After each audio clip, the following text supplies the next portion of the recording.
Good morning friends, আশা করি সবাই অনেক ভালো আছেন, সুস্থ আছেন। আমরা ভালো আছি। আর এখন কিন্তু সময় হচ্ছে 7:56, প্রায় 8টা বাজতে যায়। তো যাই হোক, সকালবেলা উঠেই মাত্র ছুটেছি মুরগি ঘরের ওখানে।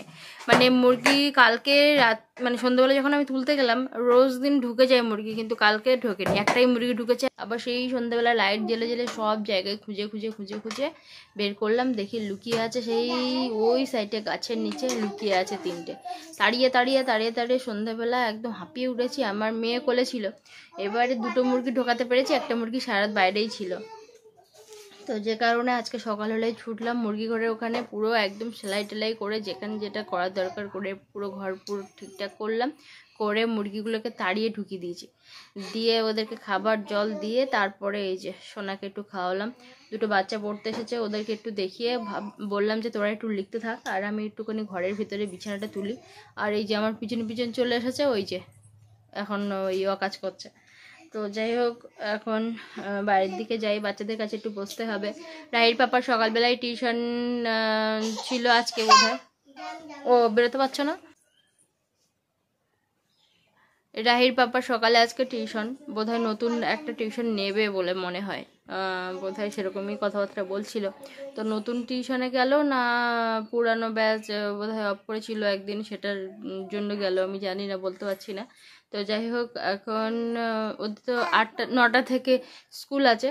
তো বললো আমি হয়তো ওখান থেকে চলে যেতে পারি স্কুলে, না হলে তুমি তো রান্নাবান্না করে রাখবেই, আমি যদি সময় পাই এসে খেয়ে যাবো। তো দেখি পান্তা আছে, আর না হলে মানে কিছু ভাত দিয়ে কিছু রান্না করে নেব ওই 8:30 9টার মধ্যে। তাহলে ও মানে 8:30টার মধ্যে আমাকে কমপ্লিট করতে হবে, ও খেয়ে দিয়ে বেরিয়ে যাবে। বাচ্চাদের কাছে গিয়ে বসি, আর ফোনটাকে একটু চার্জে বসাতে হবে। বদমাইশি করছিল, যেই তুলে নিয়েছি অমনি মানে পুরো ছিটকাচ্ছে, নেমে আবার ওই বদমাইশিটাই করবে। দেখেছেন কি করছে? নামিয়ে দিতে বলছে, ও ওটাই করবে। চল বাইরে থেকে চল, পিসিমণি পড়ছে, দিদি পড়ছে, চল ওদের কাছে চল, চ দেখি চ।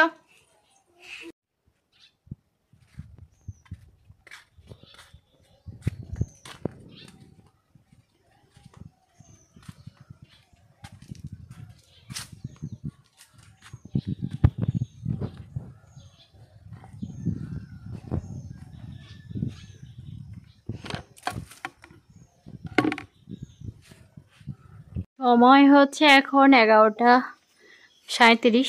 এই যে সবজি কেটে ধুয়ে নিয়েছি, এদিকে থালা বাসন যা কিছু ছিল সমস্ত ধোয়া হয়ে গেছে। আর বাইরে দেখেছেন কি রৌদ্র।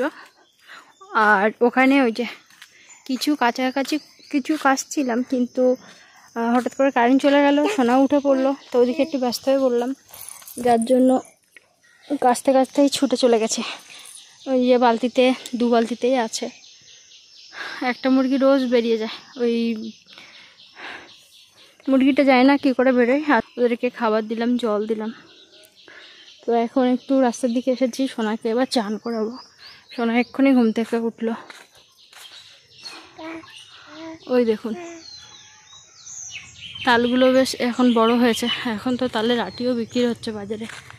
আর ওই গাছটায় তাল ধরেছে, ওই দিকটায় ওই যে গাছটা দেখছেন ওখানেও তাল ধরেছে। এত সাদা দেখাচ্ছে কেন?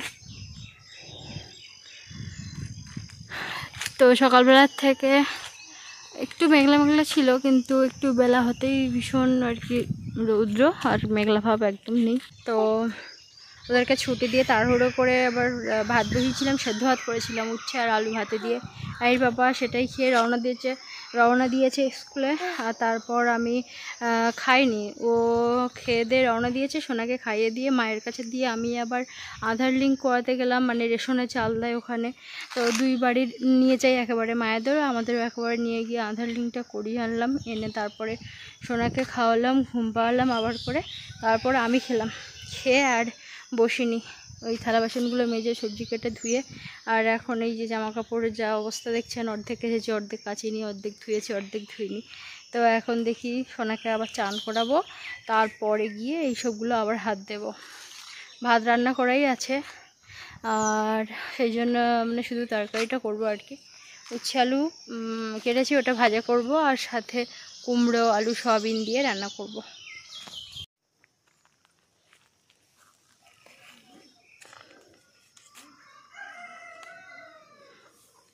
হাত দিতে নেই, হাত দিতে নেই, হাত দিতে নেই। এই গাছটা দেখুন আস্তে আস্তে কিন্তু মরে যাচ্ছে। প্রথম ভাবছিলাম যে হয়তো মরবে না, একদম ভালো সতেজ ছিল, কিন্তু দেখুন এমনি বজ্র পড়লে বাঁচে না, আশেপাশের গাছও মরে যায়। তো যাই হোক, এখন এই যে শুকিয়ে যাচ্ছে। প্রচুর ডাব হতো, এই ডাবটা ভীষণ মিষ্টি। কোনো কোনো গাছ হয় না ডাবগুলো বেশ মিষ্টি হয়, নারকেলগুলো মিষ্টি হয়, কোনো কোনো গাছে আবার মিষ্টি হয় না, তো বেশ মিষ্টি, কিন্তু সেটা আবার নষ্টও হয়ে গেল, খালটা ছেঁচা হয়ে গেছে একদম।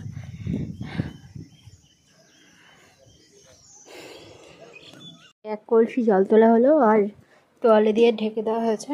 আর এদিকে রান্নাঘরের দিকে যাই। একটা তরকারি হয়ে গেছে আমার,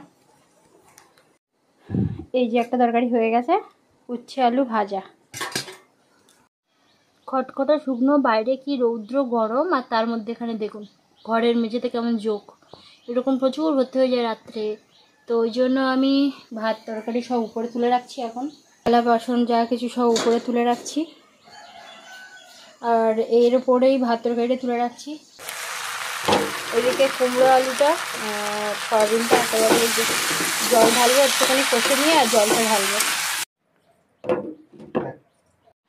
ঘরের এই যে বিছানা এখন এলোমেলো, সোনাকে খাটের উপরে তুলেছি, আর ওর প্যান্ট পরানো ছিল না, আর ওই যে বেডশিটে পটি করে ফেলেছে। যদিও ও কখনোই নরম পটি করে না, তো তাহলেও একটুখানি লেগেছে, তো ভাবলাম তাহলে একেবারে তুলে ফেলে। ছাড়া বেডশিটটা পাতা থাকে, ঠিক আছে, তার উপরে ওই রকম ভালো বেডশিট পাতা থাকে, তো আমি আরেকটা বের করলাম, ওইটা তুলে দিয়ে আর এইটা পাতবো। কি হলো? হ্যাঁ, ওর পাপা গেছে চান করতে, আর আমি এই যে বিছানাটা গুছিয়ে ফেললাম। আর এগুলো সমস্ত সব এখন এই খাটের তলায় ফেলতে শিখেছে, সব খাটের তলায় ফেলবে আর উঁকি মারবে, খাটের তলায় ফেলবে আর খাটের নিচে উঁকি মারবে। কি হয়েছে? কি?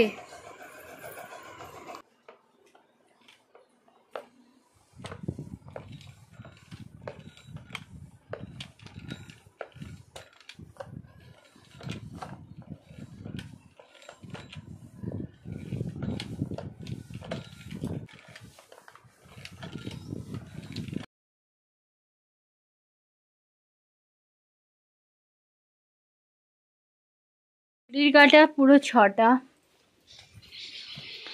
আর এই যে মানু পড়তে এসেছিল, ওকে এখন দেব ছুটি। দুপুরবেলা খেয়ে উঠেছি সবে, আর মানু এসে হাজির। তো এখন গুছিয়ে নাও। আর সোনাকে নিয়ে আমি এখন একটু বেরোচ্ছি বাইরের দিকে, যদিও এখনও আধা ঘন্টা সূর্য ডুবে গেছে, যদিও তবু একটু আলো থাকবে। মানু গুছিয়ে নাও। আর এইগুলো সব কাঁচা হয়েছিল, তুলতে হবে। মুরগিগুলোকে এই যে একটু ছেড়ে দিলাম, ওরা একটু এই যে ঘুরে ঘুরে বেড়াচ্ছে। আমগুলো না বেশ অনেকটা অনেকটা হলুদ হয়ে যাচ্ছে,